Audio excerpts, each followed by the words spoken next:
weltare ɓiɓɓe fulɓe andu diine maɗa fedde heblo sukaɓe africa weltare tv takkusana yoni to kolomina to madina alheri to fasudeɓe to kuñankari to guetema to awoyni ko on takkusan juula ha to galle ibrahima sow ɓurɗo lolide samba sow to gawinani ha to galle shérifa bouya haydara to ñorodi sayle ko taari ɗum kala ene jeeya e gardini kabaruji men to leydi Mauritanie Ahmed Wula Samba ko inspecteur général des finances o wonno o wadno limoji ko ñande talata hecciyanki o e jonde jagorɗe taskama kadi gendarmeɓe mbimo teeba e leydi to leydi Sénégal Bougani Gueye Dany e Kadera Dia e Cheikh Yérim Seck tato kala accitama ha laaɓi alkamisa hande o dossier ji mabɓe tawama tigui waɗama classé 108 to leydi Mali ma jaaha to Badala Bougou toon ko fo ceernajo woni bennoɗo hoore mum ko ceernajo taw wona kañum fiya toon piggal musgal no feewi kedde Afrique ma en ketto musidɗo men Alassane Oumara Mbocco habaruji men joolam jaɓeri ma en jaaha to leydi Liban jehen ha to leydi Ukraine bisimilla moni ketki hotodirte joni joni piren pacciren.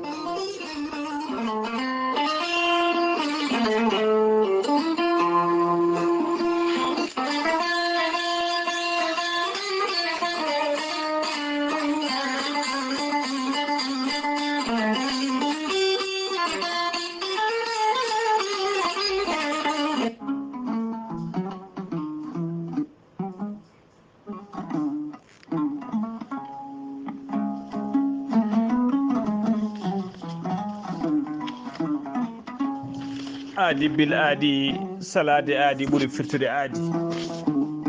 ceerno Djiby Sy wi ko firtata aadi mo adodiri jayne weltare ɓiɓɓe fulɓe andu diine maɗa weltare TV ceerno Djiby Sy ko gandu binde laaɓaɗo leɗɗe jaadino ɓalwale danwal kala ceerno Djiby Sy ne safara rafiji kewɗi ɗi jiiɗa cirola wonduɓe kista fibrom dagam side rewɓe ɗon koɓe sowade rewɓe dartoraɓe kala ceerno Djiby Sy ne jogui leɗɗe fannuji tati hen fannu goto sa ƴetti ɗum fodde sappo e tati rafi yalta ma ha laaɓa fannu ɗiɗaɓo ne safra fodde sappo e jeenayi rafi fannu tataɓo o waddete koye gawri samme walla gawri suuna omo safra fodde temedere rafi ceerno Djiby Sy ko laaɓɗo reedu ko malaɗo woni so yennama ka miskino safruma tawa hay mbuɗa yoɓani ceerno Djiby Sy ne yawrani ɓen ustalaɓe gora ko yawɓe yitade koye men e jippiɓe e leecce kala e on fannu ceerno Djiby Sy ne jogui leɗɗe wiyete ko muuɗa hirda a ƴetta ɗum joni joni jiiruɗa hoore maɗa ceerno Djiby Sy ko bawɗo listihar ko indema inde nene ma dokkatamo haala ko wone nder ɓerde ma ha mbiya yoni ceerno Djiby Sy listihar ujunere tawi ko leydi Mauritanie ko ujunere uguya so tawi ko leydi Sénégal ko 2000 francs CFA kala jiɗɗo jokkodirde ceerno Djiby Sy to banggue leydi Sénégal yiɗɓe wannede listihar omo jogui numéro web ko numéro orange money mbatta 78 128 35 98 so tawi ko yiɗɓe jokkodirde e ceerno Djiby Sy numéro makko WhatsApp ko numéro makko leydi Mauritanie mbatta ko 47 22 80 84 ceerno Djiby Sy base mum to Nouakchott golla ha no hannirta ni ene tawi ɗon miñi kono wiye ceerno Alassane Sy mbatta ko 32 62 04 99 base makko kadi ko hayɗi ne golla ha no hannirta ni ceerno Djiby Sy ne andino dendagal kilineɓe makko e oɗo saaha joni omo tawe toon to Hammadi Hunare to galle ceerno Samba Madani Talla galle ceerno Samba Madani Talla to leegal bitegal kanko woni chef de leegal woni tigui chef de quartier leegal bitegal Jingue ceerno Djiby Sy ko laaɓɗo reedu ceerno Djiby Sy ko malaɗo wune newiɗo sanne mbadden dando faade makko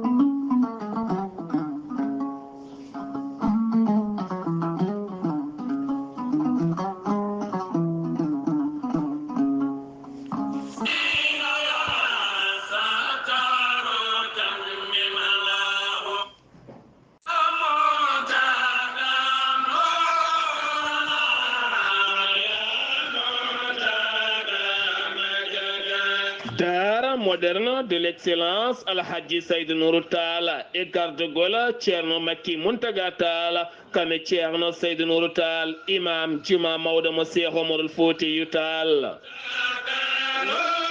Dara moderne de l'excellence Alhaji Saïd Nourou Tall ko dara guddiɗo demuɗi muma ha yaaji en udditani sukaɓe worɓe kame rewɓe kala jangoɓe Qur'anil Karim ne wonde français kame anglais et informatique kala.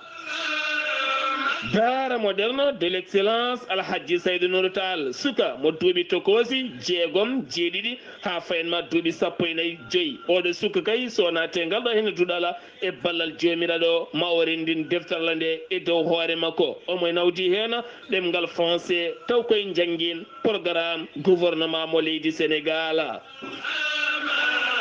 Dara moderne de l'excellence Alhaji Saïd Nourou Tall en udditi demuɗi muma gila jeetati lewru uta wonande ɓen jinnaɓe wonɓe nder leydi Sénégal hay bowa leydi ndi kala yiɗɓe windidde ɓiɓɓe mumen on mbiyama bisimilla moɗona. Dara moderne de l'excellence Alhaji Saïd Nourou Tall hitande hikkande ɓen sappo kala wannoɓe guel kawguela mbawi dañde kawguel mumen e ballal jomiraɗo so tawi noon ko dara rewɓe o tawete koto sikkaba liberté 3 villa 17 78 so tawi noon ko dara sukaɓe worɓe o tawete koto Kermassar cité Doubaya Almadi 2 ene tawe e nder Dakar sa yiiɗi jokkodirde e tongoɗe Dara moderne de l'excellence Alhaji Saïd Nourou Tall woto woɗɗo.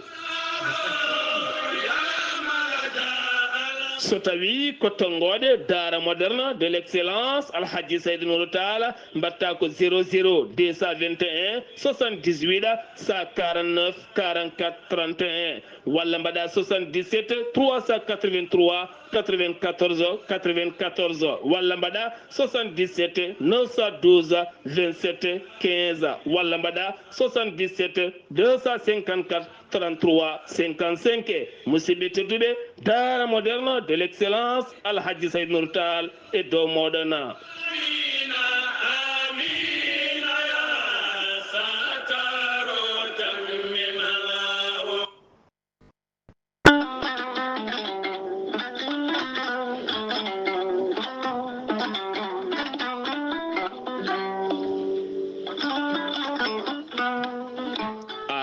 Jambitowo ɓandu musoru ɓandu jaaɗoru ɓandu wuloru payɗe musoje koppi musoji keceji musoje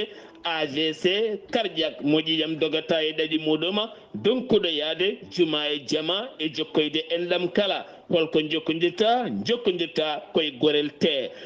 te heɓe hutortoɓe ɗum jokkodiri e gorel te kolliti oɗo saaha koɓe jambitanno duuɓe kitale kala ɓe mbi'i alhamdulillah gorel te ko kawisaji mawɗi ko ha ko iwru ko tokkoridi nooro ari ko wallude e safrude ha moni kala yiito hen hoore muɗuma gorel te a ittat ko jamireɗa mbaɗa e ndiyam gulɗam aɗa yara aɗa yiito hen cellal ɓandu maɗa ala effet ala rewam ala haydara ko haako tan wocca ko fewna ha feewi aɗa yara ene lawƴa kala ñabbuji gonnoɗe nder ɓandu maɗa an jiɗɗo jokkodirde e tongoɗe gorel te walla ni site gorel te janggana hoore maɗa ko jangta e gorel te jahata koto internet tappa toon www.gorelte.com joni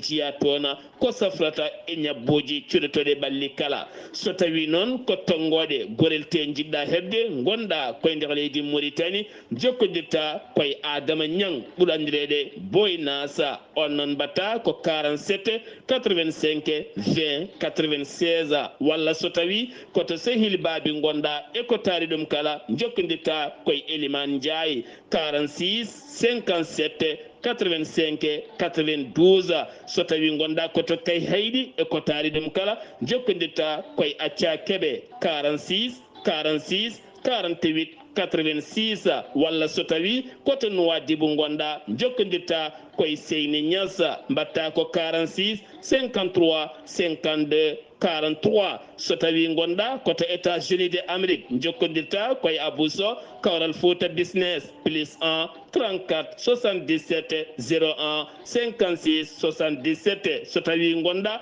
koto leydi France jokkodirta koye Haruna Ngayga 06 50 99 64 43 musidɓe tedduɗe borelte e jeese men dañen jama. Kettude kaburuji mon e demgal pulaar Afrique, Asie,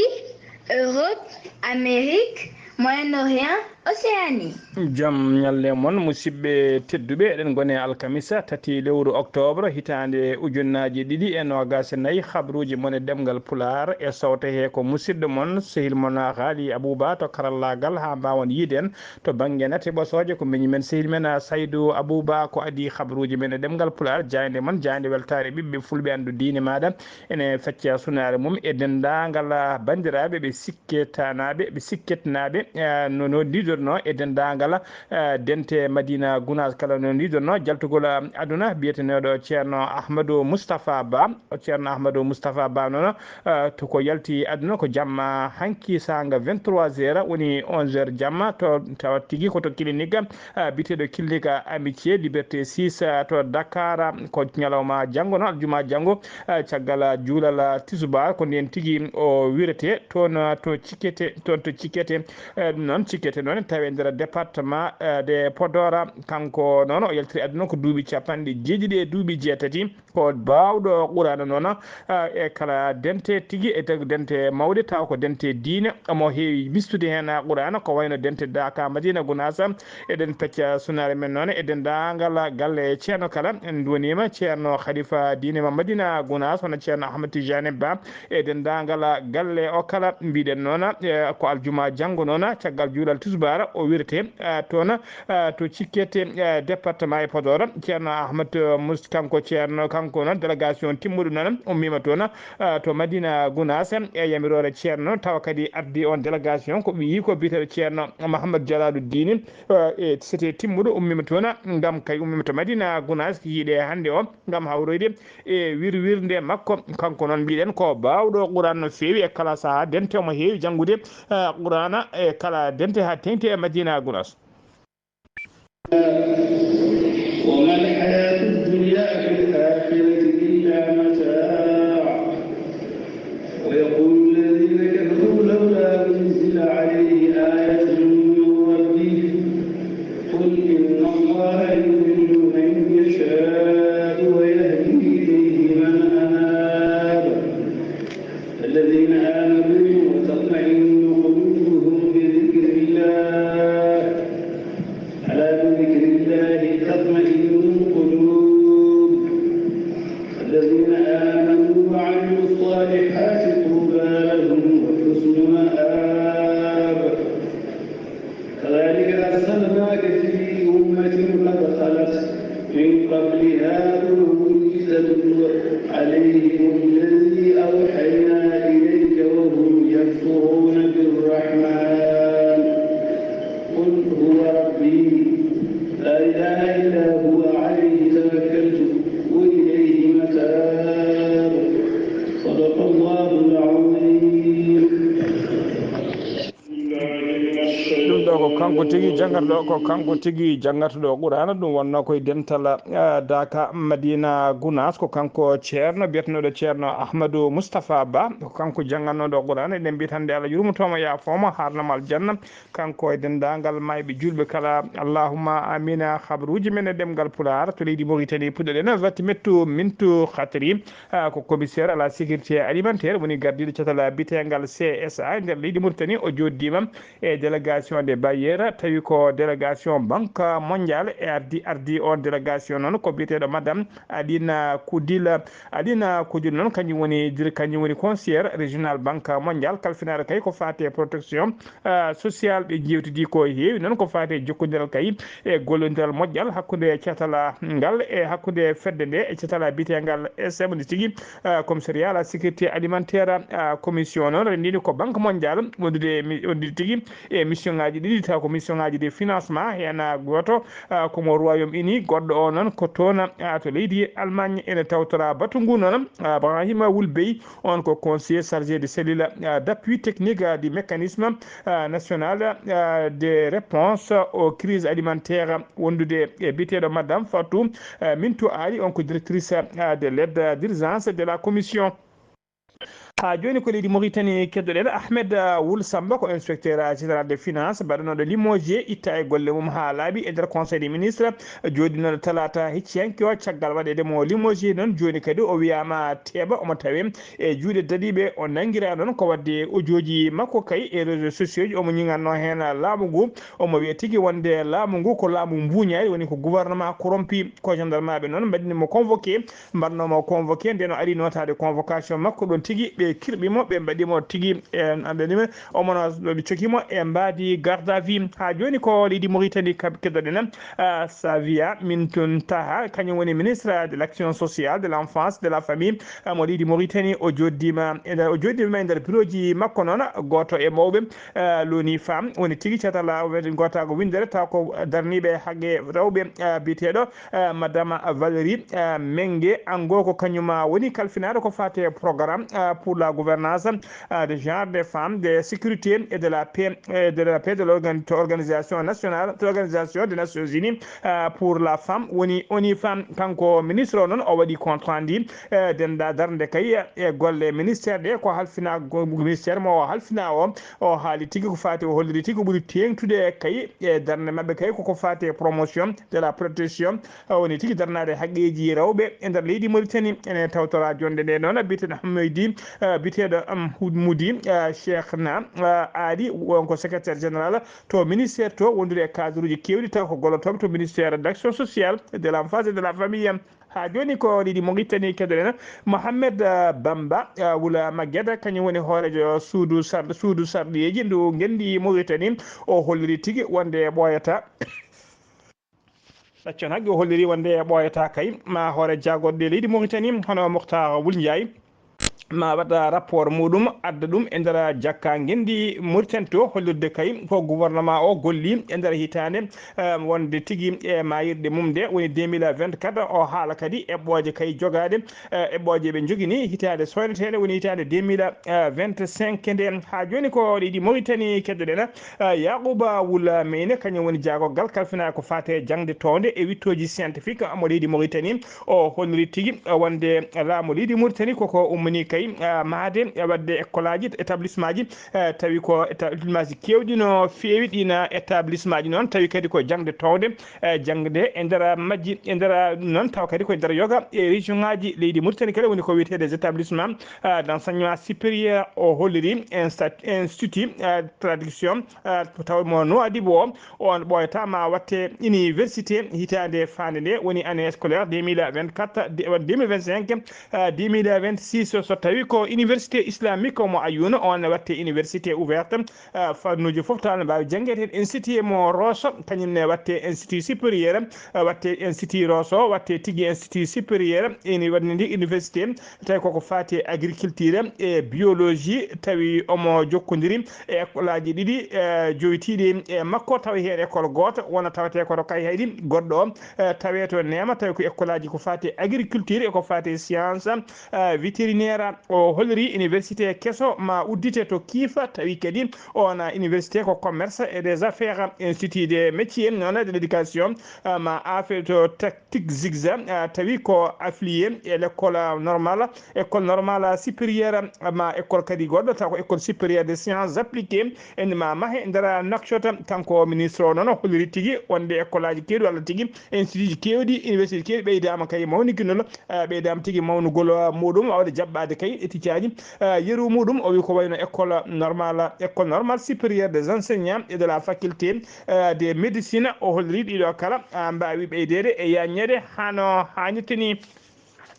ha joni ko leydi Mauritanie keddoɗen Yaya Ndiaye ko artiste ko nalanka ko daraniɗo kadi leñol kañum woni la voix des sans voix nder leydi Mauritanie ko daraniɗo noon ko oɗo saaha joni ko gembiɗo kay tawi kadi gembinimo ko wadde tigui anniversaire ona anniversaire noon ko anniversaire noon tawi ko anniversaire ƴellitare gendi noon tigui ɓe inniri orchestre o walla groupe o ɗum noon ɗamini wadde ɗum ko toon ala case tawateɗo toon Nouakchott ɗum ko mande ko ñande ɗiɗi lewru novembre darton ndu ɗum waɗat toon ala case taw ko à partir de 21h woni 9h jamma entrée noon ko ujunnaje ɗiɗi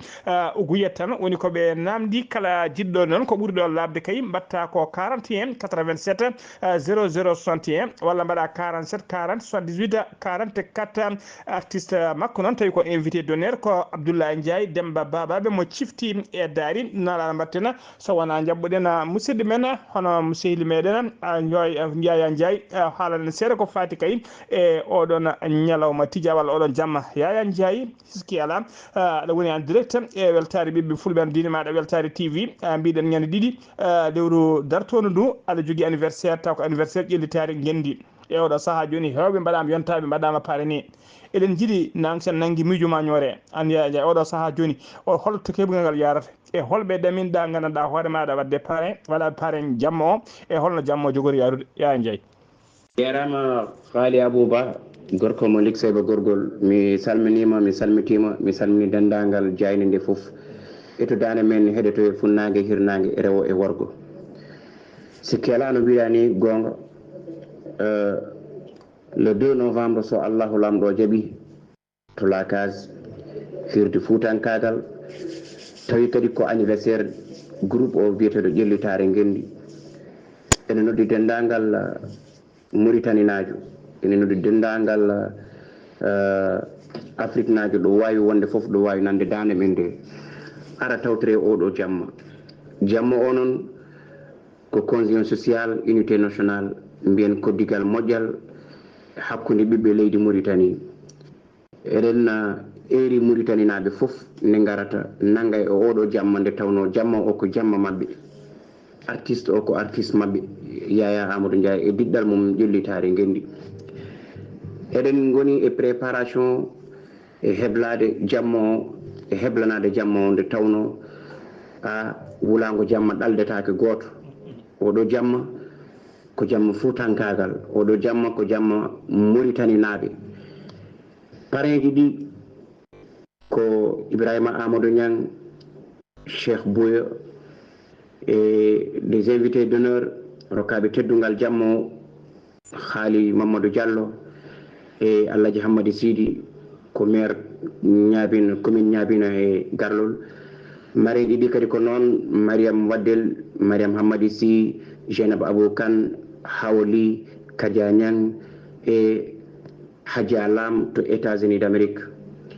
pour wadde résumé tan e invité men d'honneur ko sehil men mawniraɗo men Ablaye Ndiaye gorko mo babaɓe loti beelal jeeri gural ceerno Ndiaye Ba mo cifti e daari nde tawno hakkude amen ko ɓingu yummu hakkude amen ko aadi bil aadi salade aadi ɓuuri firtude aadi amin mbaɗi jamma o kadi inchallah amin rendre hen hommage kan Hamidou Baba Aliou Djibril Sarr ko dendagal ɓiɗɗo Mauritanie najo yo andu oɗo jamma ko jamma mum kala luutaɗo ɗum noon ha luutama ko jogori welde so Allahu lamɗo jaaɓi no pular heewide ni ko yooɗi ala e darnam ɗum noon kala jiɗɗo yiide ko yooɗi jiɗɗo heɗade ko weeli ñande le 2 ya taw kay 19h30 yata tawima toon to la case saabu kay sa faadi ha 21h sa renaki sa ari a jogorani hebde place habruji men e ɗemgal pular seno mema toon to la case mo Nouakchott paɗen koto leydi Sénégal Bougani Gueye Dani waɗi tigui waɗino tigui hanki waktuji kewɗi yesso ɓen enquêteur uji taw koɓe hinde de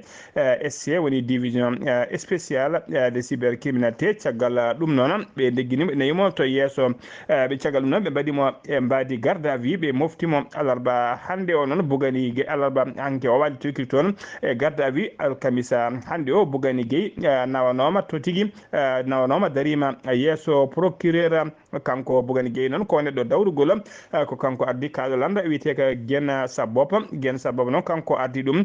mbiɗen noon subaka alkamisa hande o de CG nawinomo to yeeso de waɗimo yeeso parquet to tribunal de grandes instances to tribunal de grandes hors classe mo Dakar caggal ɗum noon o woppitama ha laaɓi ha joni ko leydi Sénégal keddoɗen jeeni ha to Médina Oumar Niang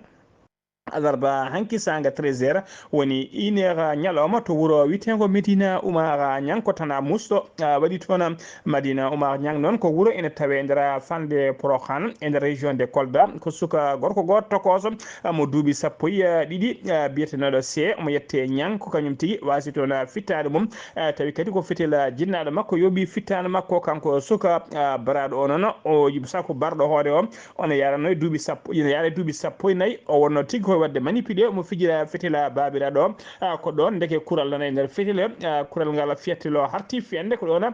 fiyande nde yene maggela ko ɗon guela wasi fittade makko e saaha kay ɓe gonno e nawde guel hôpital ko adi komo yetto e cuuɗe docteur eɓe tawam guel wasi fittade mabɓe eɗena basiya tan dendagal jinnaɓe joguiɓe petelaji e nder galleji mumen yo tinno kay nde moftata petelaji ɗiɗi sukaɓe mbawa yiide walla kala joƴƴinowo fetel ya taw kay yenanama wonde ala hen kuure saabu accident ji mbaɗi ni e kala saaha ene waɗa e nder cuuɗi men kadi ɗum wondutto wonta caɗele mawɗe no feewi ha joni habaruji men ɗemgal Pular to leydi Sénégal ha joni keddoɗen Moussa Bocar Thiam ko kañum ko ex ministre e laamu Macky Sall ko gembanninoɗo ko fati sumgoji tijjaniɗen 17 novembre 2024 tawi sumgoji sabɓeji o woni kon won yidde won yiddode wonde député de Matam o holliri joni noon o waɗi marche arrière saabu kay o haɓɓiti gembe makko ha laaɓi o hayti jeeɗe ɗiɗon candidat ji kanko Moussa Bocar Thiam noon ko avocat ko kanko kadi woni oɗo saaha mo kaltena maire mo Wourossogui ha joni ko leydi Sénégal keddoɗen Bassirou Diomaye Faye ko kañum woni hoorejo gendi Sénégal omo tijjano toon to Paris lamorgo waalo fendo nawannoma toon noon ko tawtoriyede 19e sommet ko francophonie galle lamorgo noon on francophonie ɗaminiɗo jooɗal ñande 4 e 5 ñalawma 4 janggo e 2 octobre kono de galle lamorgo holliri wonde kay o hayti yaade ko mba waɗ toon kay lomto makko mo lomtinta yaha lomtoyomo e oɗon 19e sommet mo francophonie ɓe kaala noon holko hattimo holko haytinimo yaade ha joni ko leydi Sénégal keddoɗen Kader Dia ko chroniqueur e jayde walla yawa habride witede Sen TV procureur de la République noon woppitimo ha laaɓi dossier makko waɗama tigui sans suite hono no holliri kay avocat makko eɗa aji Diouf kono noon kadi hono biteɗo Cheikh Yérima Seck on ko ancien journaliste tawa kadi koye jayde witede Jeune Afrique on woppitama ha laaɓi dossier makko koy waɗama classé sans suite kanko ko waɗama classé sans suite hollirama tigui ko noon kadi hono Bougani Gueye Dany en kaali dow e kabaruji men kanko ne woppitama ha laaɓi kanko ne dossier makko waɗama classé sans suite kamɓe foof noon ɓe tumuno kay ko haalde ko haalduji ɗi godani woni ko wiyete diffamation e haalde kay ko yananaka ko ɗum woni koɓe nanguirno e oɗo saaha ɓe goppitama kamɓe tato kala alkamisa hande o habaruji men ɗemgal Pular senno mima to leydi Sénégal koto leydi Mali paaɗen to leydi Mali caravane scolaire bannoɗo kañƴade altine capantati lewru septembre 2024 e gardugol présidente Fatimata Niane gardugol présidente Fatimata Niane gardiɗo mouvement biteɗo An Biko o fuɗɗinoma An Biko noon fuɗɗinoma waɗino coup d'envoi mum taw 4e édition oɗon caravane scolaire ko événement moɗanteɗo Allah noon cérémonie o noon ɓe mbaɗirno ɗum ɓe ko toon to Sotiba tawi ko cukko hoorejo makko ɗon mbiyeteɗo cukko hoorejo cetal ngal woni mbiyeteɗo Sokhna Touré Binta Diane ko kañum tigui ardino oɗon cérémonie to siège Tulsi groupe ɓe kolliri noon dendagal commune aji 6 tawteɗi e nder Bamako kañumen kala keeɓi tigui kituji mumen scolaire hano hannirtini groupe Tulsi noon holliri wonde hikka wonde key oɗo caravane wona Bamako tan haɗata dendagal région ngaji tawteɗi e nder Mali kala maɓe mbawa yetta ɗum hano hannirtani ko leydi Mali ha joni keddoɗen to legal bitengala Badala Bougou ene tawe nder Bamako toon ko fo marabout no woni biyawo hoore mum ko ceerno taw wona ko kañum tigui ko kañum de fiya toon ha bone afti ɗum inde makko noon somi koye tigui koye ɗeɗo alkule ɗiɗi FS sagataɓe legal ngal noon kañumen tigui piimo haw yejjite inde makko o fira noon ko ñande o fira noon ko ñamde haalisaji yimɓe hewɓe no fewi aroɓe mo facture men haalisaji mo wawi humtude haajuji men tawi haydara ala hay wow ala e hoore makko ɗum noon o fiyano ngal ɗon piggal noon ko guila ñen arabano gasi ɗiɗi lewru septembre maydu sanga 15 heures woni 3 heures ha kikiɗe sinno kadi wonano wulango nane to woɗɗi police ji jawi nottade hen oɗo saaha joni ko goɗɗum woni tigui ko haalate police o noon kañum tigui ittimo e juuɗe sagataɓe legal fennoɓe ɓe kono noon o ɓiltaki ha joni sabu omona ɓiili e juuɗe police uddite makko enquête omona nangano omo soka ha joni habaruji men ɗemgal pular kedde Afrique ala no mbatten so wona jabbuɗen musidɗo men sehli men Alassane Oumar Mbodj gorko mo Sara Ndogo. Alassane Oumar Mbodj a salminama.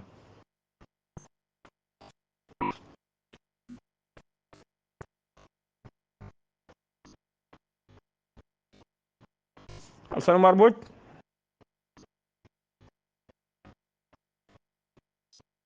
Alassane Oumar Mbodj a salminama. ɗaccon hagge ma ɗaccon hagge donki jokkodirde Alassane Oumar Mbodj habaruji men jolam jaɓeri koto leydi Liban puɗɗorten to leydi Liban Israël ina jokki kay aynade bomboji muɗum e nder Liban e nder bombardement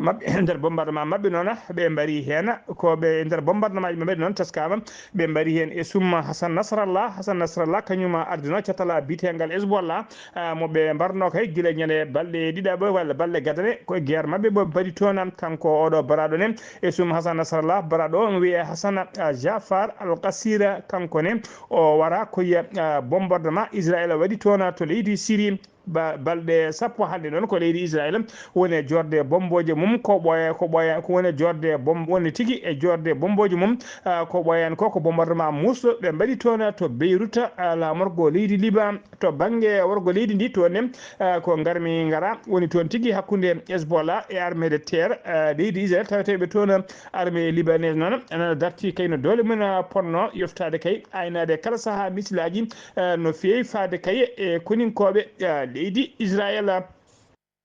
koto leydi Irak paɗena to leydi Irak paɗena Russie nana jokki kay wadde bombardement jokki kay wadde taɓerde mawde no fewi e nder leydi Ukraine e kala saaha ɓena kay kefta guure e juuɗe ɓeɗon taw ko koninkoɓe leydi Ukraine arta e juuɗe koninkoɓe mabɓe teskama noon kadi ɓe mbaɗi bombardement ji kewɗi no fewi fodde sappo e joyi région ɓe mbaɗi bombardement jamma hanki o to Kiev lamorgo leydi ndi toon noon ko alerte aérienne juɗɗo no fewi kono qime kay ha heure joyyi tawi kadi ko alerte ɗum wanno alkamisa hande o 3 lewru octobre hollidde kay bombardement ji jimnoɗi e ngoɗon wuuro witego Kiev ko attaque mawɗo no fewi Russie waɗi toon hande tawi ko attaque par drone woni tigui avion ngaji drone ko ɗum woni koɓe kutiri Mark Rutte ko kañum woni secrétaire général de l'OTAN kesso pulno maɗo kay ko ɓoyani balɗe ɗiɗi noon caggal nomination makko ko ɗon tigui o felliti wadde jillu makko toon to leydi Ukraine ƴewde kay holno leydi Ukraine holno sifori e oɗo saaha joni o joddima toon noon e Volodymyr Zelensky kañum woni hoolejo kañum woni hoolejo leydi Ukraine musidɓe tedduɓe gasi ha laaɓi ceer ko ɗum ɗo wonno ko min tongal noon habaruji moon e ɗemgal Pular e so tawi ko musidɗo moon sehil moon Ghali Abouba to karallagal ko Saydou Abouba to kedde Afrique eɗen ponno jokkodirde e musidɗo men Alassane Oumar Mbodj kono noon kaɓɓirɗe jaɓani kelki malaki jaam yo jaam Allah jogomi jogo on.